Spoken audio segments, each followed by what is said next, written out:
അറിയോ, എല്ലാവർക്കും നമസ്കാരം. ഗീതാജ്ഞാന യജ്ഞത്തിലേക്ക് ഏവരെയും സഹർഷം സ്വാഗതം ചെയ്യുന്നു. 10ാം അധ്യായമായിട്ടുള്ള വിഭൂതി യോഗം അത് ആരംഭിക്കുന്നതിന് മുമ്പ് കഴിഞ്ഞ അധ്യായത്തിലെ ചില സംശയങ്ങളുണ്ട്. അതിലൊന്ന് ഈ ആരൊക്കെയാണ് പാപയോനികൾ എന്നുള്ളതാണ്. അതായത് വൈശ്യൻ, ശൂദ്രൻ, സ്ത്രീകൾ എന്ന് പേരെടുത്ത് പറയുകയും പാപയോനി എന്ന് വേറെ പറയുകയും ചെയ്യുമ്പോൾ അതല്ലാതെ വേറെ ആരെങ്കിലും ഉണ്ടോ എന്നുള്ളതാണ് ഒന്നാമത്തെ ചോദ്യം. രണ്ടാമത്തെ ചോദ്യം എന്താണെന്ന് പറഞ്ഞാൽ, മനസ്സ് എന്നിൽ ഉറപ്പിക്കുക എന്നും എന്നിൽ ഭക്തി ഉണ്ടാകുക എന്നും എനിക്ക് വേണ്ടി യജ്ഞങ്ങൾ ചെയ്യുക എന്നും എന്നെ നമസ്കരിക്കുക എന്നും പറയുമ്പോൾ ഭഗവാൻ ഇത് ചോദിച്ചു വാങ്ങുന്നത് പോലെ തോന്നുന്നു. സത്യത്തിൽ ഇതിൻ്റെ ആവശ്യമുണ്ടോ എന്നുള്ളതാണ്. ചോദ്യം നല്ലതാണ്. ഓരോ ചോദ്യവും നമുക്ക് കൂടുതൽ വ്യക്തത ഉണ്ടാക്കുന്നതാണ്. ഇപ്പോൾ നമ്മളിവിടെ ഇത് മനസ്സിലാക്കുന്ന ചെറിയ പ്രശ്നമുണ്ട്. ഇവിടെ എന്താ പറഞ്ഞിരിക്കുന്നത് ഗീതയിൽ? എന്നിൽ മനസ്സിനെ ഉറപ്പിക്കുക, അതുപോലെ എന്നെ നമസ്കരിക്കുക, എന്നെ കുറിച്ച് ചിന്തിക്കുക എന്ന് പറയുമ്പോൾ ഇത് ഭഗവാൻ ഇങ്ങനെ ചോദിച്ചു മേടിക്കുന്നതാണല്ലോ എന്നുള്ളതാണ്. എന്തുകൊണ്ടാണ് അത് അങ്ങനെ തോന്നുന്നത്? ഭഗവാൻ ഇത് ചോദിച്ചു മേടിക്കുന്നതല്ലേ എന്നുള്ളത് കാരണം, ഈ ഭഗവാൻ എന്ന് പറയുന്ന ആളെ നമ്മളിൽ നിന്ന് അന്യമായി ഒരു വ്യക്തിയായി എവിടെയോ ഇരുന്ന് ഒരാൾ ഇങ്ങനെ ചോദിക്കുന്നു എന്നാണ്. നമ്മളോട് ഓരോരുത്തരും ഓരോന്ന് ആർഗ്യൂ ചെയ്ത് മേടിക്കുന്നത് പോലെ, കുട്ടികളും ഭാര്യയും മറ്റുള്ളവരും അതുപോലെ സർക്കാർ നികുതിയായിട്ടും ഒക്കെ ഇങ്ങനെ നമ്മളെടുത്തുനിന്ന് ചോദിച്ച് മേടിക്കുക, സന്തോഷത്തോട് കൂടി കൊടുക്കുക, ബലമായി മേടിക്കുക, ഭീഷണിപ്പെടുത്തി മേടിക്കുക, ഇങ്ങനെ പല വിധത്തിലും നമ്മളെടുത്തുനിന്ന് മേടിക്കുകയും നമ്മൾ കൊടുക്കുകയും ഒക്കെ ചെയ്യുന്ന ഒരു സംസ്കാരം നമ്മുടെ ഉള്ളിലുണ്ട്. അത് കേൾക്കുമ്പോൾ എപ്പോഴും നമ്മൾ പറയുന്ന ഒന്നാണ്, ഗീത നമ്മൾ മനസ്സിലാക്കുമ്പോൾ, ഈ ആധ്യാത്മിക ഗ്രന്ഥങ്ങൾ മനസ്സിലാക്കുമ്പോൾ നമ്മുടെ വ്യാവഹാരിക ഭാഷ അതിനൊരു പ്രശ്നം തന്നെയാണ്. അതിലൂടെ മാത്രമേ നമ്മളിതിനെ മനസ്സിലാക്കാൻ ശ്രമിക്കുള്ളൂ. പക്ഷേ നമുക്ക് ജാഗ്രതയും വേണം. അതുകൊണ്ടാണ് ഗീത പറയുന്നത് ശ്രദ്ധാവാൻ ലഭതേ ജ്ഞാനം എന്ന്. എന്താ ഇവിടെ പറയുന്നത്?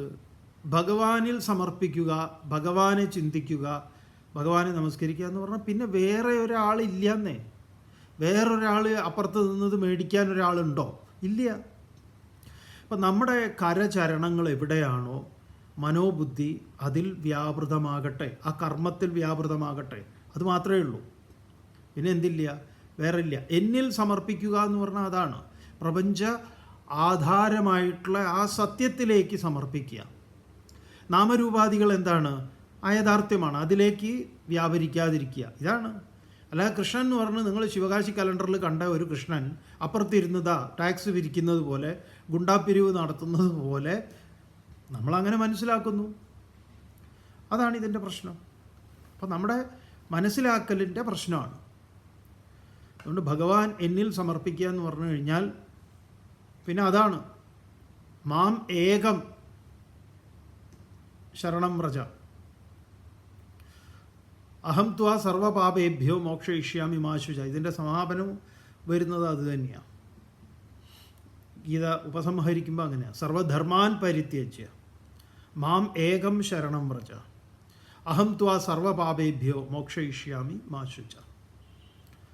എല്ലാറ്റിനെയും നീ വിട്ടേക്കും, എന്നിൽ സമർപ്പിക്കൂ. നമ്മളവിടെ വിസ്തരിച്ച് കാണും. അതെന്നെ അവിടെ പറഞ്ഞു വിസ്തരിച്ച് കാണുക എന്ന് പറഞ്ഞാൽ ഇതാണ്. മറ്റുള്ളത് ഇതിന് നമ്മൾ അർത്ഥം കാണുന്നത് വേറെ ഒരു രൂപത്തിൽ വലിയ കുഴപ്പങ്ങളുണ്ടാവും. ഗീത ഒരു പ്രശ്നമായിട്ട് ഗീത നിരോധിക്കുന്നതിൻ്റെ അടുത്തേക്കൊക്കെ എത്തിയത് എന്തുകൊണ്ടാണ്? ഇസ്കോൺകാർ ഇതിന് വേറെ അർത്ഥമാണ് പറയുന്നത്. റഷ്യയിൽ വലിയ പ്രശ്നം ഉണ്ടായത് എന്തുകൊണ്ടാണ്? മതസംഘർഷങ്ങൾക്ക് കാരണമായി ഈ ശ്ലോകം. കാരണം അവരുടെ വ്യാഖ്യാനമാണ് സർവധർമാൻ പരിത്യജ്യ മാമേകം ശരണം വ്രജ എന്നുള്ളതിന്, ധർമാൻ എന്നുള്ളതിന് മറ്റു മതങ്ങളെയൊക്കെ നിങ്ങൾ ഉപേക്ഷിക്കൂ, മാമേകം കൃഷ്ണനായിട്ടുള്ള എന്നെ ഇസ്കോണിലേക്ക്, ഹരേ രാമ ഹരേ കൃഷ്ണ ആ പ്രസ്ഥാനത്തിലേക്ക് വരൂ. മറ്റേ അമേരിക്കയിലെ സെനറ്റ് അംഗമായിട്ടുള്ള തുളസി എന്ന് പറഞ്ഞ ഇന്ത്യൻ വംശജയാണെന്നൊക്കെ പറഞ്ഞാൽ അവർ ഇന്ത്യൻ വംശജയാണോ എന്ന് തന്നെ വേറൊരു കാര്യം. എന്തോ ആവട്ടെ, അവർ ഗീതയിൽ ഇൻഫ്ലുവൻസ് ചെയ്തവരാണെന്ന് പറയുന്നുണ്ട്. അവരും പറയുന്നത് ഇതവിടെ വലിയ വിവാദം ഉണ്ടാക്കിയിട്ടുണ്ട്. എന്താ പ്രശ്നം എന്ന് ചോദിച്ചു കഴിഞ്ഞാൽ ഈ പറച്ചിലിൻ്റെ പ്രശ്നമാണ്.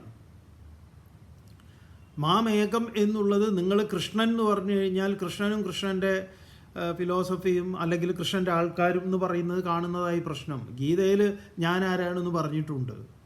ഈ പ്രപഞ്ചത്തിൻ്റെ പരമമായ കാരണമാണ്.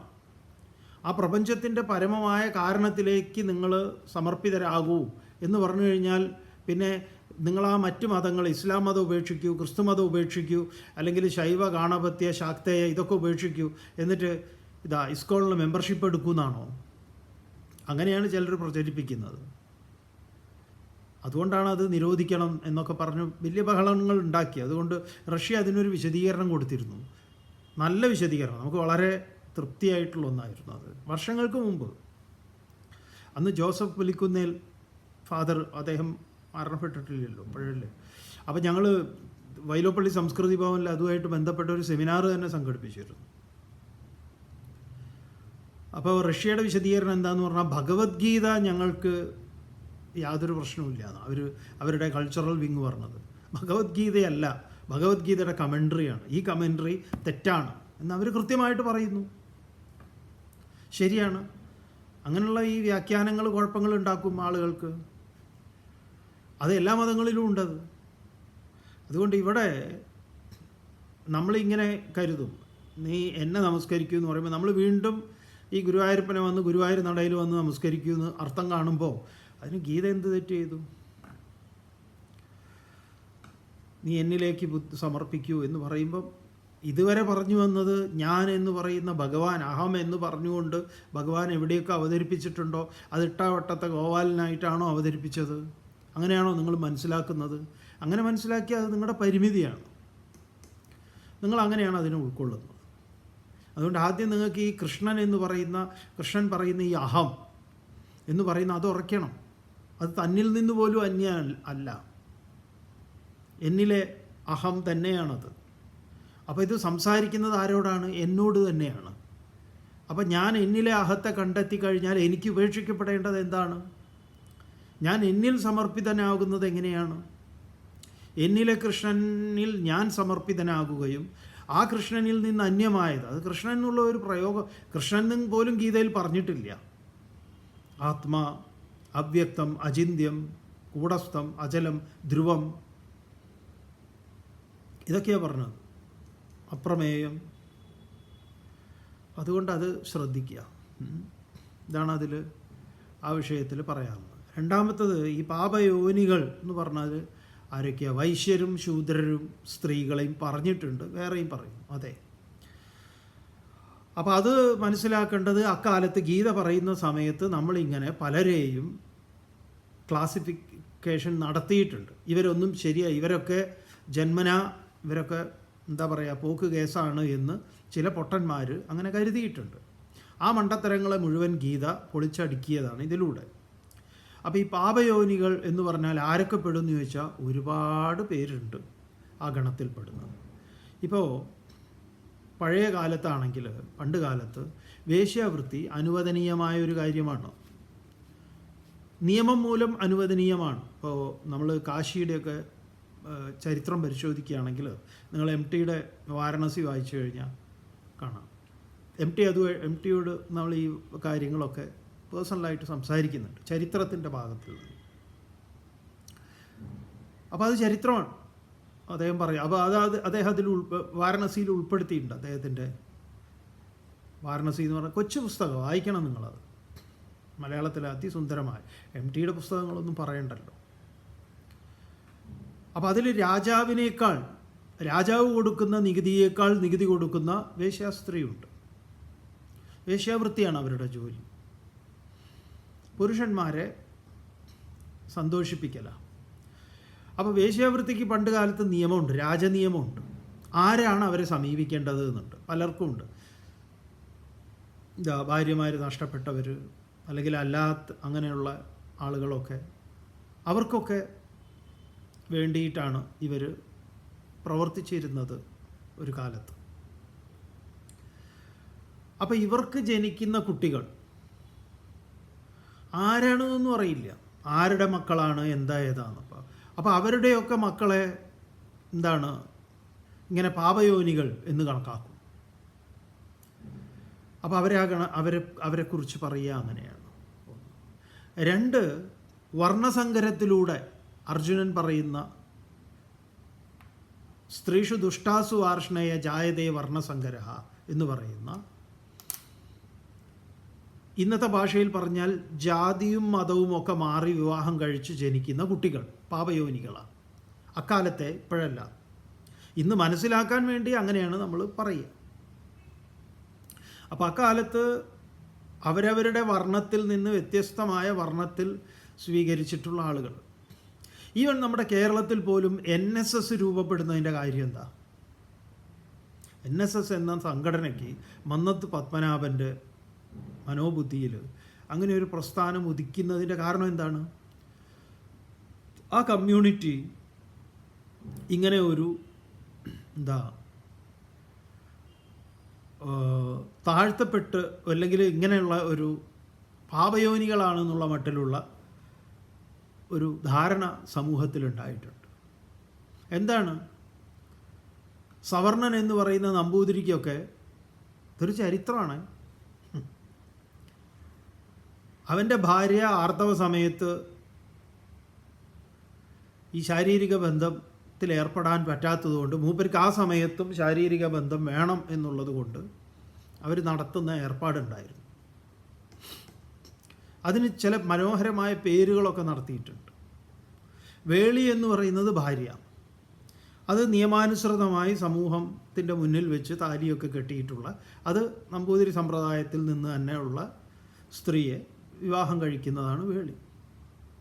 ഈ സംബന്ധം എന്ന് പറയുന്നത് എന്താ?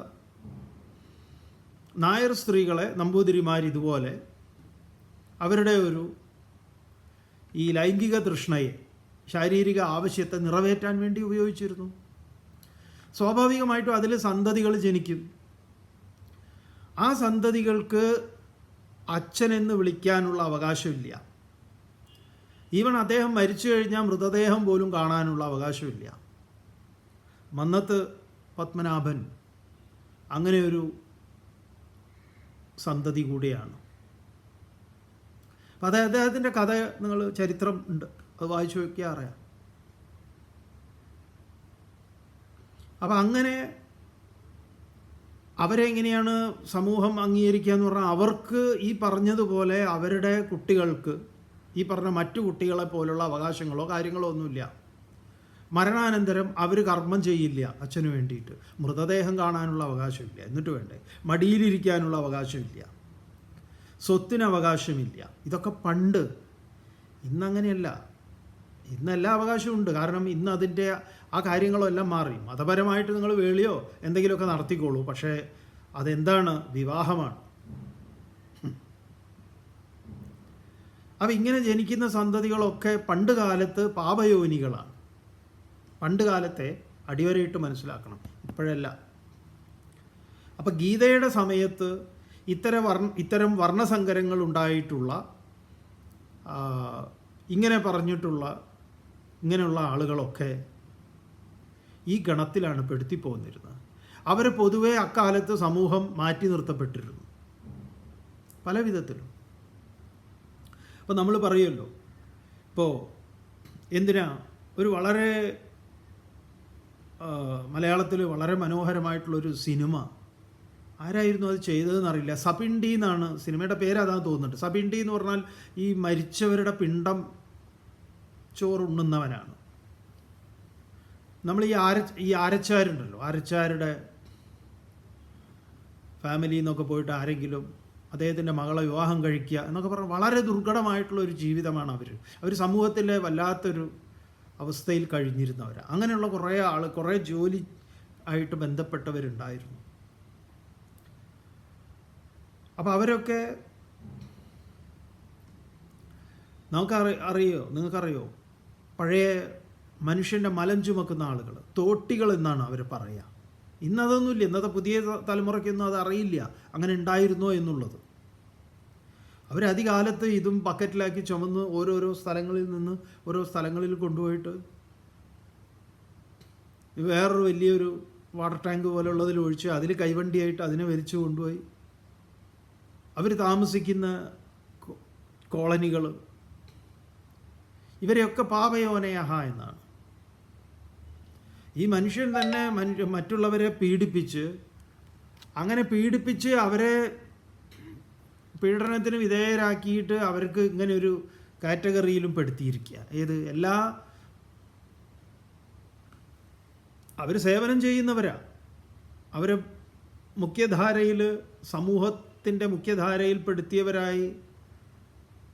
പെടുത്തിക്കൊണ്ട് അവരെ സ്വീകരിക്കാൻ ബുദ്ധിമുട്ടുള്ള ആളുകൾ, അവരിവരെ ഇങ്ങനെ അങ്ങോട്ട്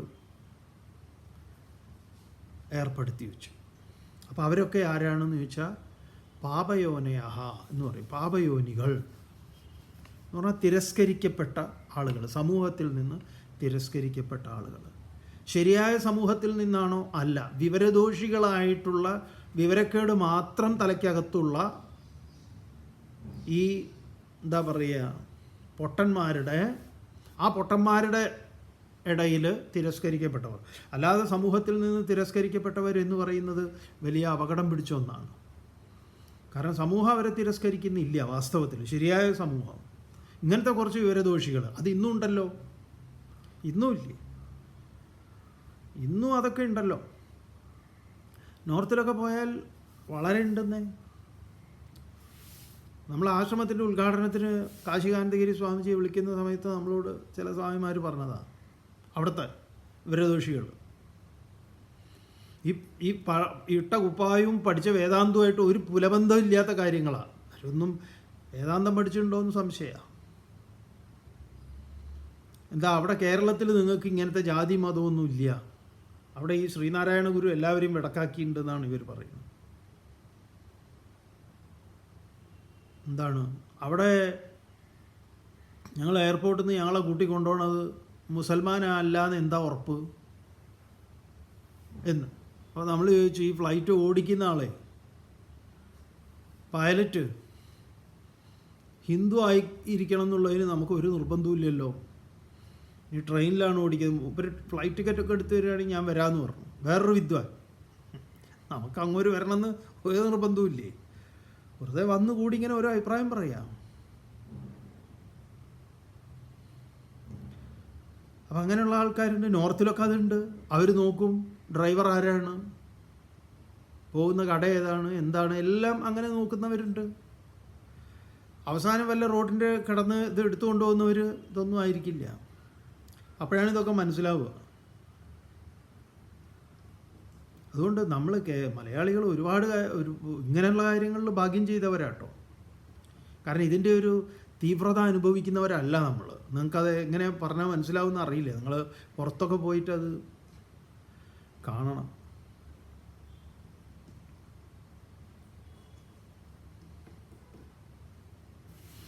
അപ്പോൾ ഈ രണ്ട് സംശയങ്ങളാണ്. ആരാണ് പാപയോനി എന്ന് പറഞ്ഞാൽ ഇതൊക്കെ അന്ന് അങ്ങനെ പെടുത്തിയിരുന്നു. അതുകൊണ്ട് കൃഷ്ണൻ പറയുകയാണ്, അവരൊക്കെ അധികാരികളാണ്. ഈശ്വര സാക്ഷാത്കാരത്തിന് അവരെല്ലാം അധികാരികളാണ്. ഇവർക്കൊക്കെ ഞാൻ ആ സത്യമാണ് എന്ന് തിരിച്ചറിയാൻ സാധിക്കുന്നതാണ്. അവർക്കൊന്നും നിങ്ങൾ കൽപ്പിക്കുന്ന, ഈ സമൂഹം കൽപ്പിച്ചിട്ടുള്ള അരുതായികകളൊക്കെ കേവലം വെറും ചട്ടക്കൂട് മാത്രമാണ്, മനുഷ്യനിർമ്മിതമായിട്ടുള്ളതാണ്. പ്രപഞ്ചേശ്വരൻ്റെ ദൃഷ്ടിയിൽ അതൊന്നും യാതൊരു തരത്തിലുള്ള ന്യൂനതകളോ ഭേദങ്ങളോ ഉണ്ടാക്കാൻ പര്യാപ്തമായിട്ടുള്ളതല്ല. അതുകൊണ്ട് അവർക്കൊക്കെ അവരെല്ലാം അധികാരികളാണെന്ന് ആധികാരികമായിട്ട് പറയുന്നതാണ് ഗീത. ഇതാണ് ആ വിഷയത്തിലുള്ള വിശദീകരണം. 10-ാം അധ്യായം വിഭൂതി യോഗം. ഭഗവാൻ അർജുനനോട് പറഞ്ഞു, ഹേ മഹാബാഹോ, വലിയ കൈകളുള്ളവനെ, സാധ്യതകളുള്ളവനെ. ഇന്നലെ നമ്മൾ വിസ്തരിച്ചിട്ടുള്ളതാണ് സാധ്യത. ഇന്നലെ ഒരാൾ ഇന്ന് ഒരാൾ അതിന് ഒരു മെസ്സേജ് അയച്ചിട്ടുണ്ട്. ഒരു മഹാബാഹു അദ്ദേഹത്തിൻ്റെ വീട്ടിൻ്റെ അടുത്തുണ്ട്, ഉണ്ടായ എന്താന്ന് പറഞ്ഞാൽ മൂപ്പര് കോവിഡ് കാലത്ത് മൂപ്പരുടെ സാധ്യത മുഴുവൻ വികസിപ്പിച്ചു. എങ്ങനെയാണ്? വാറ്റുണ്ടാക്കാൻ, സ്വന്തമായിട്ട് വാറ്റാൻ. അങ്ങനെ ഇദ്ദേഹം 10 കിലോ ശർക്കര മേടിച്ചപ്പോൾ ഇയാളെ പോലീസ് പിടിച്ച് കൊണ്ടുപോവുകയും ചെയ്തു എന്ന് പറഞ്ഞു. 10 കിലോ ശർക്കര മേടിച്ചതിന് എന്തിനാ പോലീസ്? ആ കോവിഡ് സമയത്ത് 1 കിലോയിൽ കൂടുതൽ ശർക്കര മേടിക്കുന്നവനെയൊക്കെ പോലീസ് പൊക്കുമായിരുന്നു. നമ്മൾ മറന്നുപോയിരുന്നു ഇക്കാര്യമൊക്കെ. അപ്പം ഇങ്ങനെയുള്ള മഹാബാഹുക്കളും ഉണ്ട്. ഇങ്ങനെ വാറ്റാൻ അവൻ്റെ സാധ്യത മുഴുവൻ ആവിഷ്കരിച്ച്, കോവിഡ് സമയത്ത് ഇങ്ങനെ പല സാധ്യതകൾ ആവിഷ്കരിച്ച മഹാബാഹുക്കളുണ്ട്. ഇരിക്കട്ടെ. പ്രിയമാണായ തേ ഹിതകാമ്യയാ ഭൂയ ഏവ യദ് വചഃ അഹം വക്ഷ്യാമി തത്ശൃണു. ഹിതകാമിയായിട്ടുള്ള നിനക്കായിക്കൊണ്ട്, ശ്രേയസ്സിനെ കാക്ഷിക്കുന്ന അല്ലയോ അർജുന, കേൾക്കാൻ, വീണ്ടും വീണ്ടും കേൾക്കാൻ തൽപരനായിട്ടുള്ള നിനക്കായിക്കൊണ്ട് ഞാനിതാ പറയാം, നീ കേട്ടാലും എന്നാണ് പറഞ്ഞത്. ഇതുവരെയാണ് പറഞ്ഞത്. തുടർന്ന് നമേ വിദു സുരഗണാഃ പ്രഭവം നമഹർഷയഃ അഹമാദിർഹി ദേവാനാം മഹർഷീണാം ച സർവശഃ. നമേ വിദു സുരഗണാഃ പ്രഭവം നമഹർഷയഃ. മേ, എൻ്റെ പ്രഭവം. എൻ്റെ പ്രഭവം എന്ന് പറഞ്ഞു കഴിഞ്ഞാൽ എൻ്റെ ഉദ്ഭവം, ഉത്പത്തി, എൻ്റെ കാരണം. ഇതിനെക്കുറിച്ച് സുരഗണാഹ, സുരഗണങ്ങൾ, ദേവന്മാർ, ന വിദുഹു, അവരറിയുന്നില്ല. ദേവന്മാർക്ക് എൻ്റെ ഉദ്ഭവത്തെ, എന്നെക്കുറിച്ച് അവർക്കറിയില്ല. മഹർഷയഃ ച ന വിദുഹു, മഹർഷിമാർ എന്നെക്കുറിച്ച് അറിയുന്നു, അവർക്കും എന്നെക്കുറിച്ച് അറിയില്ല. ഹി, എന്തുകൊണ്ടെന്നാൽ അഹം സർവശഃ ദേവാനാം മഹർഷീണാം ച ആദിഹി, ഞാൻ എല്ലാ ദേവന്മാർക്കും മഹർഷിമാർക്കുമൊക്കെ ആദിയാണ്. എന്ന് പറഞ്ഞു കഴിഞ്ഞാൽ എനിക്കൊരു ആദിയാണ് എന്ന് പറയുന്നതല്ല, ആദിവ്യാദിയല്ല. പിന്നെ എന്താണ്? അതിൻ്റെയൊക്കെ പരമ കാരണമാകുന്നു എന്ന് പറയാം. അപ്പം ദേവന്മാർക്കും മഹർഷിമാർക്കും ഞാൻ അപ്രാപ്യനാണ്, അല്ലെങ്കിൽ അവർക്ക് എന്നെക്കുറിച്ച് അവരറിയുന്നില്ല എന്ന് പറയും. എങ്ങനെയാണ് ഇതിനെ മനസ്സിലാക്കേണ്ടത്? ഇപ്പോൾ ദേവന്മാർ, മഹർഷിമാർ എന്നൊക്കെ പറഞ്ഞാൽ ആരാണ്? ഇവരെക്കുറിച്ച് പറയുമ്പോൾ പറയുക എന്താണെന്നറിയോ? ത്രികാലജ്ഞാനികളാണിവർ. 3 കാലത്തെക്കുറിച്ച് അറിയുന്നവരാണ്. നമ്മളതിന് ഭൂതം, ഭാവി, വർത്തമാനം എന്ന് പറയും. അതുപോലെ തന്നെ ജാഗ്രത്, സ്വപ്ന, സുഷുപ്തി. ദേവന്മാരെ തത്വചിന്ത ചെയ്യുന്ന സമയത്ത് അങ്ങനെ തന്നെയാണ് അറിയേണ്ടത്. കാരണം ഇവിടെ ഇനി അങ്ങോട്ടേക്ക് പോകുന്നത് അങ്ങനെയാണ്. ന ദേവാഹ ആപ്നുവൻ, ദേവന്മാർ അതിനെ പ്രാപിക്കുന്നില്ല എന്ന് പറയുമ്പോൾ, ഈ ദേവന്മാരും മഹർഷിമാരും എന്ന് പറഞ്ഞാൽ ഇന്ദ്രിയങ്ങളും മനസ്സും ബുദ്ധിയുമൊക്കെയാണ്. ഇന്ദ്രിയങ്ങൾക്ക് അതിനെ കണ്ടെത്താൻ സാധ്യമല്ല. അതുകൊണ്ട് ഉപനിഷത്ത് അതിനെ വ്യക്തമായിട്ട് പറയും. ന തത്ര ചക്ഷുർ ഗച്ഛതി, തത്ര അവിടെ, ചക്ഷുഹു നേത്രം, ന ഗച്ഛതി അവിടേക്ക് കണ്ണിന് പ്രവേശനം ഇല്ല, കണ്ണിന് അതിനെ കാണാൻ സാധിക്കില്ല. ന വാഗ് ഗച്ഛതി, വാക്കുകൊണ്ട് അതിനെ, അതിൻ്റെ ലക്ഷണം പറയാൻ സാധ്യമല്ല. ന മനഃ, മനസ്സുകൊണ്ട് അതിനെ മനനം ചെയ്യാൻ സാധ്യമല്ല. ന തത്ര ചക്ഷുർ ഗച്ഛതി, ന വാഗ് ഗച്ഛതി, ന മനഃ, ന വിദ്മഃ, ന വിജാനീമഃ.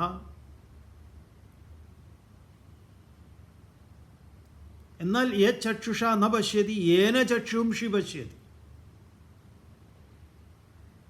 യാതൊന്നിനെയാണോ കണ്ണുകൊണ്ട് കാണാൻ പറ്റാത്തത്, എന്നാൽ ഇവിടെ പറഞ്ഞല്ലോ ദേവാനാം മഹർഷീണാം ച ആദിഹി, ഞാൻ അതിൻ്റെയൊക്കെ കാരണമാണ്. ഏന ചക്ഷുംഷി ന പശ്യതി തത്ര ചക്ഷുർ ന ഗച്ഛതി എന്നൊക്കെ പറയുന്നുണ്ടല്ലോ. എന്നാൽ അതുകൊണ്ടാണ് കണ്ണ് മറ്റുള്ളതിനെയൊക്കെ കാണപ്പെടുന്നത്.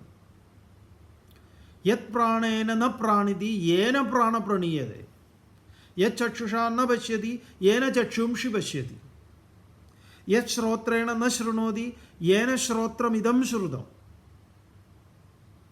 അപ്പം കാതിന് അതിനെ കേൾക്കാൻ പറ്റില്ല, പക്ഷേ കാത് കേൾക്കുന്നത്, മറ്റുള്ളതിനെയൊക്കെ കേൾക്കുന്നത് അതിനെ അധിഷ്ഠാനമാക്കിയിട്ടാണ് കാത് കേൾക്കുന്നത്, അതിനെ അധിഷ്ഠാനമാക്കിയിട്ടാണ് കണ്ണ് കാണുന്നത്, അതിനെ അധിഷ്ഠാനമാക്കിയിട്ടാണ് പ്രാണൻ പ്രവർത്തിക്കുന്നത്, മനസ്സ് പ്രവർത്തിക്കുന്നത്, ബുദ്ധി പ്രവർത്തിക്കുന്നത്. അപ്പോൾ മഹർഷിമാർക്കും ദേവന്മാർക്കും എന്നെ അറിയാൻ സാധിക്കില്ല എന്ന് പറഞ്ഞാൽ, നമ്മളിൽ മഹർഷിയായും ദേവനായിട്ടും ഒക്കെ ഇരിക്കുന്നത് നമ്മുടെ ഇന്ദ്രിയങ്ങളാണ്. ദേവേന്ദ്രനാണ് മനസ്സ്, ദേവന്മാർ കണ്ണ്, മൂക്ക്, നാക്ക്, ത്വക്ക്, ചെവി. ബുദ്ധിയാണ് ഇവിടെ മഹർഷി. അപ്പം ഇന്ദ്രിയങ്ങൾ, മനസ്സ്, ബുദ്ധി, ഇതിന് അതിനെ അറിയാൻ സാധിക്കില്ല. അതാണ് കേനോപനിഷത്തിലെ കഥ. എന്താ കേനോപനിഷത്തിൽ പറയുന്ന കഥ? ഈ തത്വത്തെ ഒരു കഥയായിട്ട് അവതരിപ്പിക്കുക. ദേവന്മാരും അസുരന്മാരും തമ്മിൽ യുദ്ധമുണ്ടായി. എന്നിട്ടോ ദേവന്മാരതിൽ ജയിച്ചു. ബ്രഹ്മദേവേഭ്യോ വിജിക്യേ തസ്യ ബ്രഹ്മണഃ വിജയഃ അസ്മാകം വിജയം മഹിമേതി, അസ്മാകം വിജയം മഹിമേതി. ഇങ്ങനെ ഇത് നമ്മുടെ വിജയമാണെന്ന് അവരങ്ങനെ ആഘോഷിച്ചു. അല്ലെ, ആ ഭാഗം നമ്മൾ പറയാം.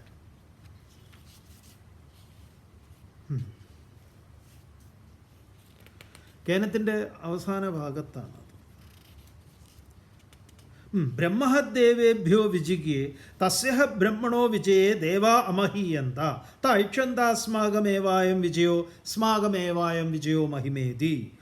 ഇത് നമ്മുടെ വിജയമാണ്, നമ്മുടെ കഴിവാണ് എന്ന് ദേവന്മാർ കരുതി.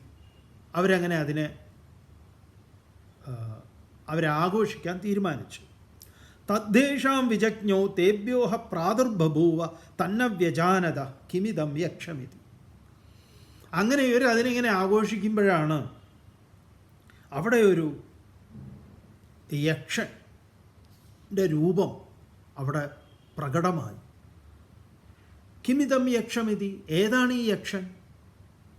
ഒരു സുന്ദരമായ രൂപം, അത് ഇതുവരെ അവർ കണ്ടിട്ടില്ല. അങ്ങനെ ഒരു രൂപം അവിടെ പ്രകടമായി. അപ്പോൾ തേ അഗ്നിം അബ്രുവൻ, അവരഗ്നിയോട് പറഞ്ഞു. അപ്പോൾ ഈ ദേവന്മാരുടെ പ്രധാനപ്പെട്ട അഗ്നിയാണ്. അഗ്നി ആരാണ്? ശരിക്കും പറഞ്ഞാൽ നേത്രം തന്നെയാണ് അഗ്നി. എന്തായാലും അഗ്നി ദേവനാണ്. ആ അഗ്നിദേവൻ്റെ അനുഗ്രഹം കൊണ്ടാണ് നമ്മൾ കാണുന്നതെല്ലാം. തേ അഗ്നിം അബ്രുവൻ ഹേ ജാതവേദ, അഗ്നിയുടെ പേരാണ് ജാതവേദ. ജാതമായതെല്ലാം അറിയുന്നവനാണ്. എന്തൊക്കെ ജനിച്ചിട്ടുണ്ടോ അതൊക്കെ മൂപ്പർക്ക് അറിയാം. അങ്ങനെ മൂപ്പർക്ക് ലോകത്തിൽ കിട്ടിയ പേരാണ് ജാതവേദ. ജാതവേദ ഏതദ് വിജാനീഹി കിം ഏതദ് യക്ഷമിതി, ഏതാണ് ഈ യക്ഷൻ എന്ന് അറിഞ്ഞു വരൂ. തദേതി, അങ്ങനെ ആവട്ടെ. അപ്പം ഇന്ദ്രനാണ് ഇങ്ങനെ ഓർഡർ കൊടുത്തത്, അങ്ങനെ ആവട്ടെ എന്ന് പറഞ്ഞു. തത് അഭ്യദ്രവത് തം അഭ്യവദത്, അവൻ വേഗത്തിൽ തന്നെ ആ യക്ഷൻ്റെ അടുത്തേക്ക് ചെന്നു. കോസീതി, ആരടാ നീ ആര് എന്ന് യക്ഷൻ തിരിച്ചിങ്ങോട്ട് ചോദിച്ചു. മൂപ്പര് അങ്ങോട്ട് ചോദിക്കാൻ പോയതാ. നമ്മുടെ പറമ്പിലേക്ക് ഒരാൾ ചാടിക്കടന്നു. അപ്പോൾ നമ്മൾ അങ്ങോട്ട് പോയി ടോർച്ച് അടിച്ചിട്ട് ആരടാ എന്ന് ചോദിക്കുമ്പോൾ അയാൾ ഇങ്ങോട്ട് ചോദിച്ചാലോ, നീ ആരടാന്ന്?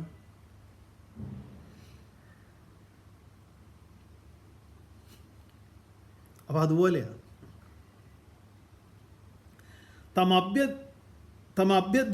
തമഭ്യവത് കോസീതി, നീ ആര്?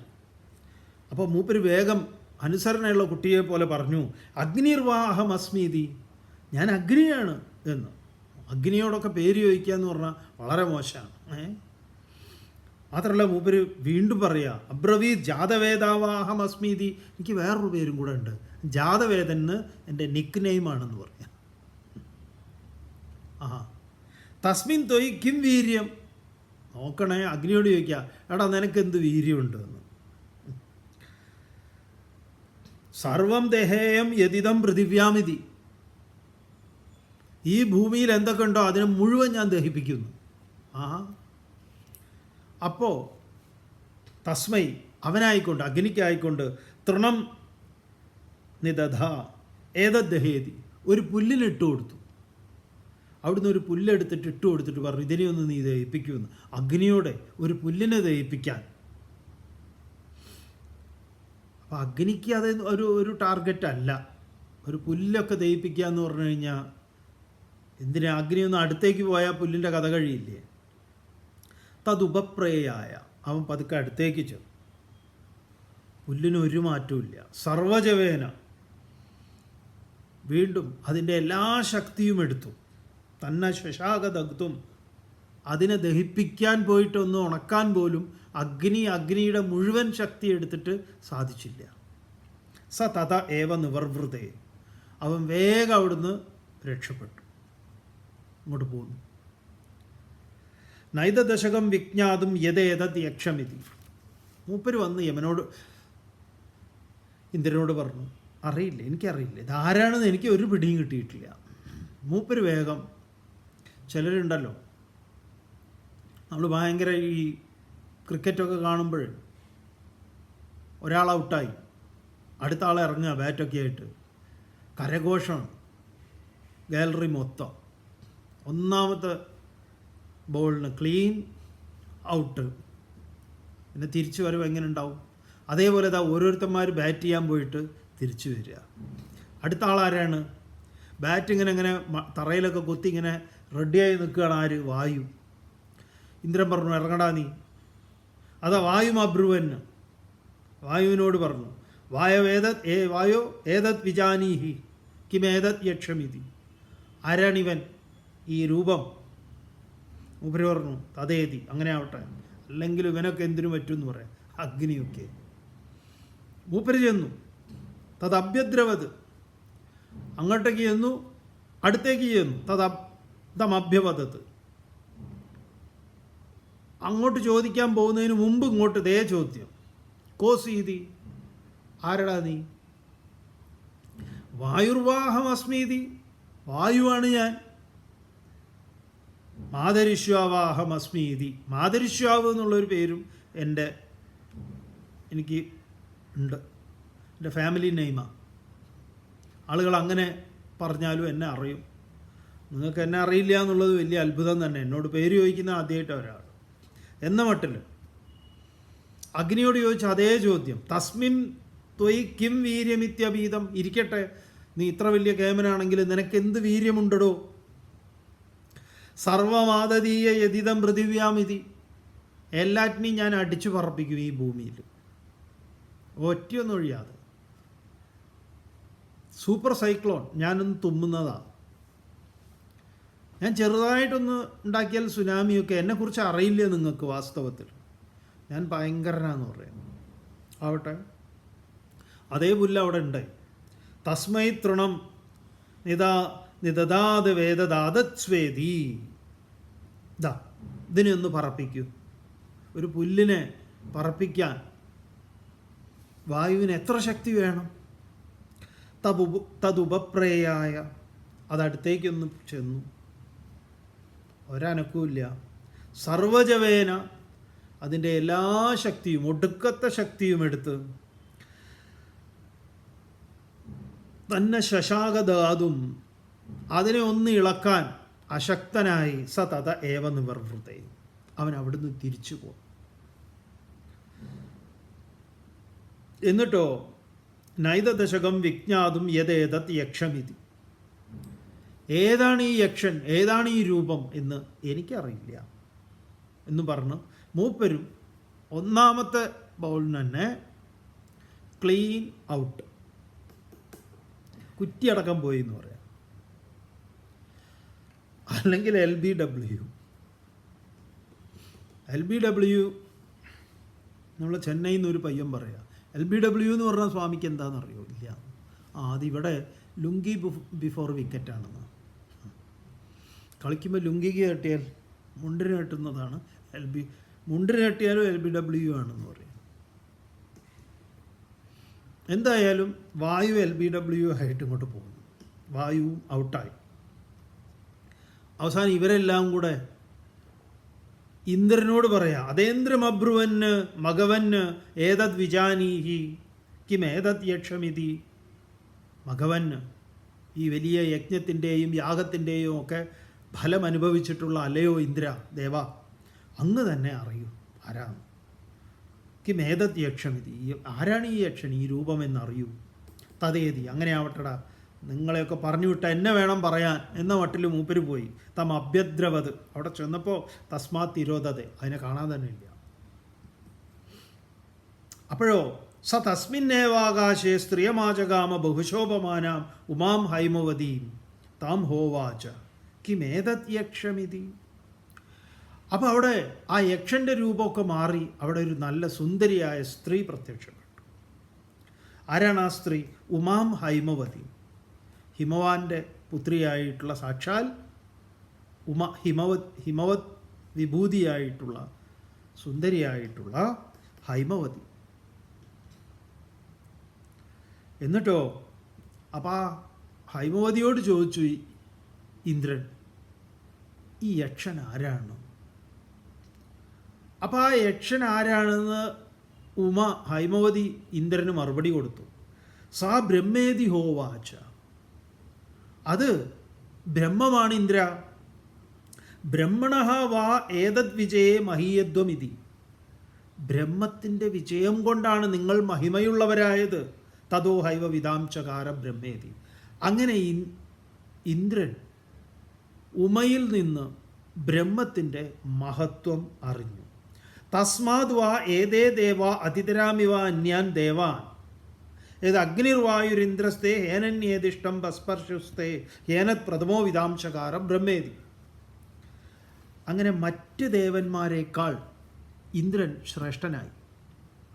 കാരണം ഈ ബ്രഹ്മവുമായി ബ്രഹ്മം ആണത് എന്ന് ഉമയിൽ നിന്ന് നേരിട്ട് അറിയാൻ ഇന്ദ്രന് സാധിച്ചു എന്നുള്ളത് കൊണ്ട് വായുവിനേക്കാളും അഗ്നിയേക്കാളുമൊക്കെ ഇന്ദ്രൻ ശ്രേഷ്ഠനായി എന്ന് പറയും. കാരണം എന്താണ്? അവിടെ ഇന്ദ്രനും അഗ്നിയും നമ്മുടെ ഇന്ദ്രിയങ്ങളെ പ്രതിനിധാനം ചെയ്യുന്നതാണ്. അഗ്നിയും വായു ഇന്ദ്രിയങ്ങളെ പ്രതിനിധാനം ചെയ്യുന്നു. അതായത് കണ്ണ്, മൂക്ക്, നാക്ക്, ത്വക്ക്, ചെവി. ഈ കണ്ണ്, മൂക്ക്, നാക്ക്, ത്വക്ക്, ചെവിയൊക്കെ ഈ കാണുന്ന പ്രപഞ്ചത്തിലെ ഓരോന്നിനെയും അത് കാണുന്നുണ്ട്, കേൾക്കുന്നുണ്ട്, അനുഭവിക്കുന്നുണ്ട്. പക്ഷെ ഇതെന്താണ് എന്ന് ഇവന്മാർ അറിയാൻ ശ്രമിക്കുമ്പോൾ ഇവന്മാരേക്കാൾ കഴിവുള്ളവരാണത്. അതാണ് പറയുന്നത്, യച്ചക്ഷുഷ ന പശ്യതി ഏന ചക്ഷുംഷി പശ്യതി. ഇത് ടോർച്ചിൻ്റെ ബൾബ് ബാറ്ററിയുടെ അനുഗ്രഹം കൊണ്ട് മറ്റുള്ളതിനെയൊക്കെ കാണും. പക്ഷെ ബൾബിന് ബാറ്ററിയെ കാണാൻ പറ്റുമോ? അതുപോലെ തോഷിബിയാണോ എവറഡിയാണോ എന്ന് ബൾബിന് എങ്ങനെയാണ് കാണാൻ സാധിക്കുക? ഇല്ല. എന്നതുപോലെയാണ്. അപ്പോൾ ഈ കണ്ണ്, മൂക്ക്, നാക്ക്, ത്വക്ക്, ചെവി ഇതെല്ലാം പ്രവർത്തിക്കുന്നത് ഇതിൻ്റെ അനുഗ്രഹം കൊണ്ടാണ്. അതിനെ കാണാൻ അതിന് സാധിക്കില്ല. അപ്പോൾ ഇതിൻ്റെ അനുഗ്രഹം കൊണ്ടാണ് നമ്മളൊക്കെ മഹിമയുള്ളവരായത് എന്ന അറിവ് ഉമയിൽ നിന്ന് കിട്ടി. ആരാണ് ഉമ? ഉപനിഷത്ത് ജ്ഞാനത്തെക്കുറിച്ച് പറയുന്നത്. ഹൈമവതിയും ഉമ, ഹിമവാൻ്റെ പുത്രിയായ ഉമ എന്ന് പറയുന്നത് വേദാന്ത ശാസ്ത്രത്തിൽ പ്രതിപാദിച്ചിട്ടുള്ള ജ്ഞാനത്തെയാണ്. ആ ജ്ഞാനം കിട്ടുന്നത് ആർക്കാണ്? മനോബുദ്ധികൾക്കാണ്.